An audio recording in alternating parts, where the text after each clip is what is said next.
what are some of the most common grammar mistakes that ESL students make?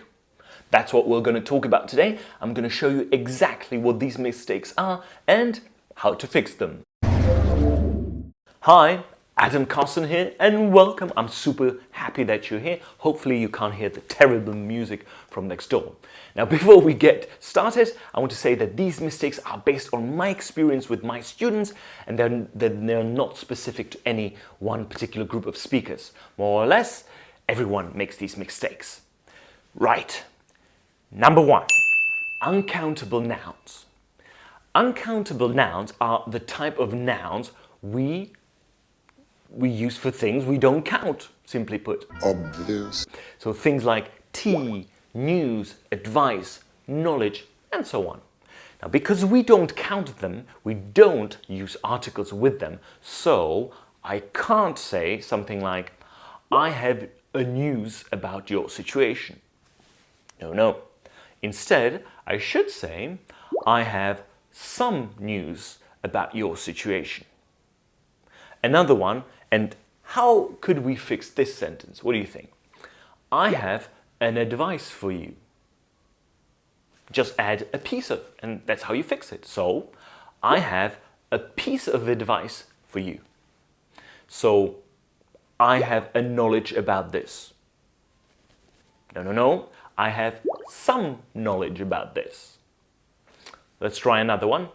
He found two evidences. He found two pieces of evidence. Fantastic.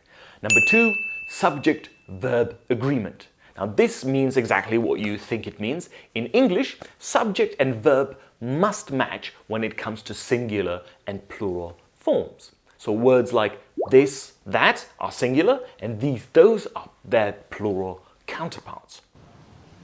Right. So, this wine looks expensive. Those wines look expensive. Does that athlete eat meat? Do those athletes eat meat? Peter is watching TV. John and Paul are watching TV. All right, number three, auxiliary verbs. We have three main auxiliary verbs in English. You may have heard about them. They are do, be, have. Now, you may not be sure where to use them, right? Not to worry, this is pretty much a categorization thing. Luckily, this rule is very consistent. So we use do in simple sentences, be in continuous tenses and passive voice, and have in perfect tenses. So, I do like oranges. We are going skiing. You are being rude. They have been to Paris. Right. Number four, adjectives. All right. You're in a cinema watching a film. Unfortunately, it's a terrible film and a complete waste of your time, frankly. Now, in this situation, you should say, I am boring or I am bored. Now, the ed ending is used for how you're feeling, whereas the ing ending is used for describing a situation. So, in our cinema example, we should say, I am bored, this film is terrible, let's just leave. Or, this film is boring, let's just leave. Screw it.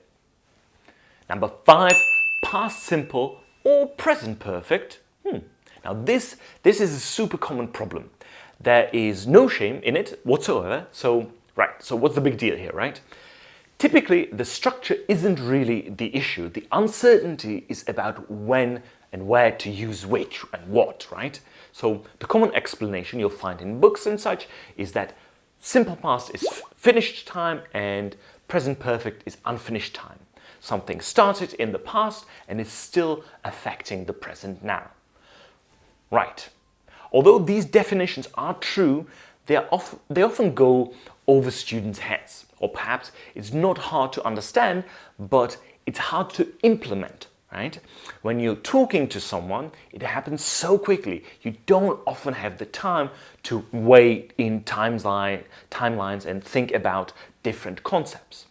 Now, that's why I've simplified it to singular words, which are typically easier to hold in your head in these kinds of situations when you're talking to someone. So what are these words? Event for past simple and experience for present perfect. When you're describing an event, you typically tell your listeners when it occurred to, right? So, for example, last week I went shopping with Judy. On the other hand, when you're describing your experience, you're talking about something that happened to you in the past and is clearly still affecting you now, right? So, for example, we could say, yes, I've been to Paris before. All right. Now you've learned 5 things and you'll never make a mistake with them again. Never, ever. Hey, have you checked out the accentartisan.com yet? Oh, come on, it's super easy. Just go there, just go to accentartisan.com, register and take on my 3-month accent challenge to learn a British or American accent. Super easy, you start out for free and I think you'll enjoy it.